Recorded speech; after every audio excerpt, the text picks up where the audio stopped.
In 2008, houses collapsed. In 2024, it's the office towers. Not with fire, not with explosions, but with silence. Across the United States, skyscrapers stand half empty. Entire floors without lights, elevators that no longer stop, lobbies that echo at noon. From the outside, the skyline looks unchanged. Inside, the math is breaking. Between 2024 and 2026, nearly $2 trillion in commercial real estate loans will mature. Loans issued in a world of zero interest rates, full buildings, unlimited optimism. That world no longer exists. And when these loans come due, many buildings won't survive refinancing. This is not just about empty offices, it's about banks.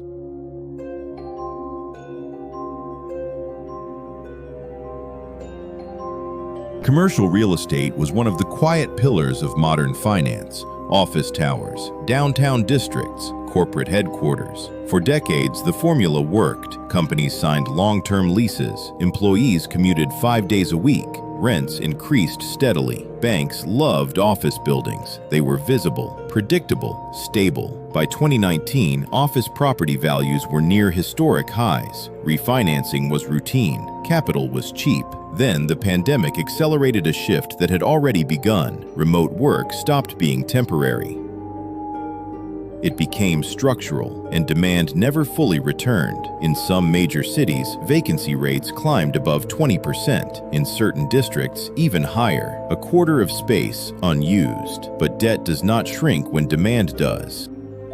The real danger isn't empty buildings. It's the refinancing cycle. Most commercial real estate loans are not 30-year mortgages. They are shorter, 5 to 10 years. That means buildings financed during the low-rate era are now reaching maturity in a completely different interest environment. A tower bought in 2018 for $600 million may now be worth $400 million. At the same time, interest rates have more than doubled. Lower value, higher rates. Refinancing becomes mathematically impossible without injecting massive new equity. Many owners don't have it, so they negotiate, extend, delay. But eventually, the numbers must reconcile. And when they don't, keys are handed back to lenders. Pressure shifts from landlords to banks. Large institutions are diversified, but regional and mid-sized banks hold a disproportionate share of commercial real estate exposure. For some institutions, this sector represents a significant portion of their balance sheet, and these loans are concentrated. One distressed tower can impact capital ratios. 10 distressed towers can create systemic stress. Unlike 2008, this does not begin in millions of households. It sits inside a smaller number of very large assets. If values fall 30 or 40%, collateral must be reassessed. Write-downs begin. Credit tightens, and confidence, the invisible glue of banking, starts to erode. The system does not need panic, it only needs uncertainty, and in finance, uncertainty spreads fast. It's early morning in San Francisco. A glass tower reflects the sunrise. Inside, 3 out of 10 floors are vacant. The cafeteria closed last year. 2 anchor tenants downsized, another left entirely. A refinancing deadline approaches in 4 months. The building was purchased at peak valuation. The model assumed stable occupancy, rising rents, cheap debt.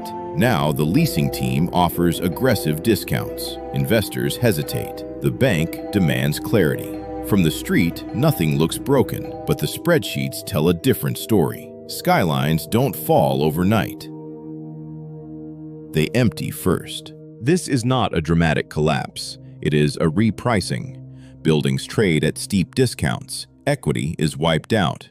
Loan extensions become restructurings. Restructurings become defaults. Defaults become write-downs. Credit becomes tighter, not just for real estate, but for small businesses, developers, regional economies. Cities dependent on office tax revenue begin to feel strain. Downtown ecosystems shrink. Restaurants close. Retail follows. The fall is not explosive, it is structural. A slow reset of trillions in asset values.